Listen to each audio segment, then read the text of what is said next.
Good afternoon, good afternoon, good afternoon, folks.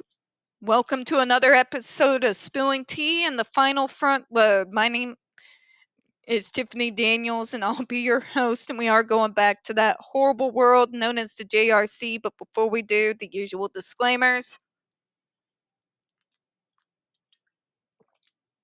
And as you can see, we're finally coming to an end of this absolute garbage decision, okay? All right. Folks, if you are unfamiliar with the Stop the Shops, I can't even talk right. Stop the Shocks campaign, or unfamiliar with the campaign against the troubled teen industry, you're going to find all the pertinent links linked right there in the description box. Please, in particular, take note of the article written by NeuroClastic, a small non for profit started by autistics for autistics, wherein they interviewed and surveyed over 900 ABA professionals in regards to the JRC's so called behavior modification program. The Judge Rotenberg Educational Center does not want you to read that article so much. They have threatened NeuroClastic with a defamation lawsuit. They did not remove it from the website. NeuroClastic has refused. Please read that article. Share it on all your social media. Also included is NeuroClastic's public statement regards to the defamation lawsuit threat, as well as a link to their GoFundMe. We are crowdfunding in case the JRC actually sees through with their threat. All right, folks, trigger warning 1. When we speak about places like the Judge Rotenberg Educational Center and Agape Boarding School for Boys, you're going to hear vivid descriptions of and catch clips of surveillance footage of people with mental health issues and disabled people being tortured and abused. If you do got young children present, please go ahead and utilize the headphones.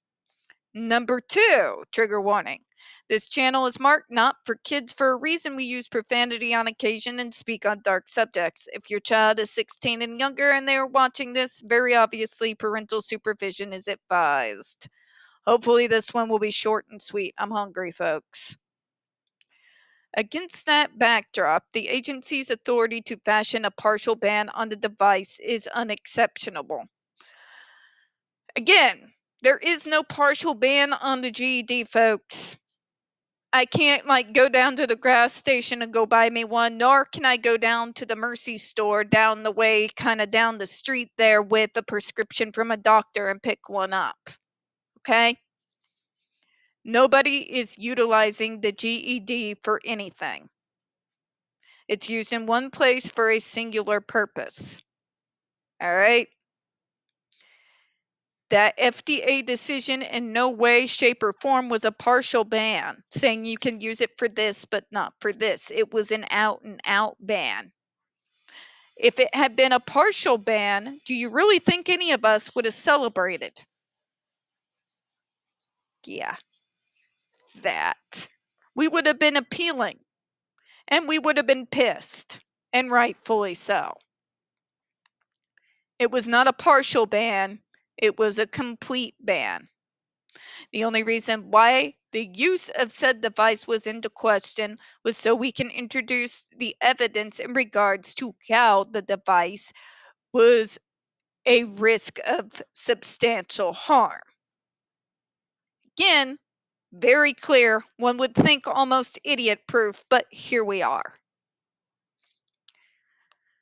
I would therefore sustain the FDA's understanding of 396 as a permissible exercise of the agency's interpretive authority. Again, this is a dude making an assumption, reading into what he thinks the FDA is trying to do with that law. An individual who did nothing to go to the FDA and ask them to clarify what it was that they were trying to do. And we're just going to go based off of their assumption of what they think the FDA was doing. Again, we all know what assumptions do, right? Make an ass of you and me. I respectfully dissent from my colleague's contrary conclusion. I'm glad you dissent, but your dissent is based on utter, complete stupidity. It's based on an understanding that you pulled out of your ass. It is a willful misinterpretation of what the FDA did with their 2020 ban. You're saying that the FDA is banning it for a particular use on disabled people.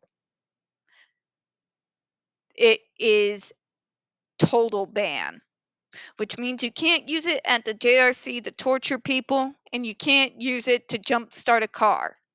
Okay? I know it's a bad reference, but I'm tired and I'm hungry, folks.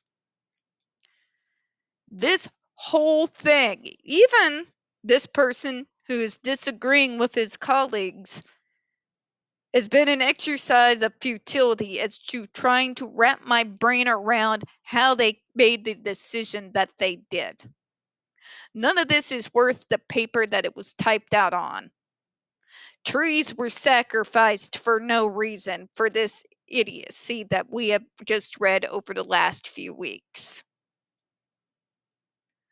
This decision, and even the dissent from the decision, belongs in the bin. Okay?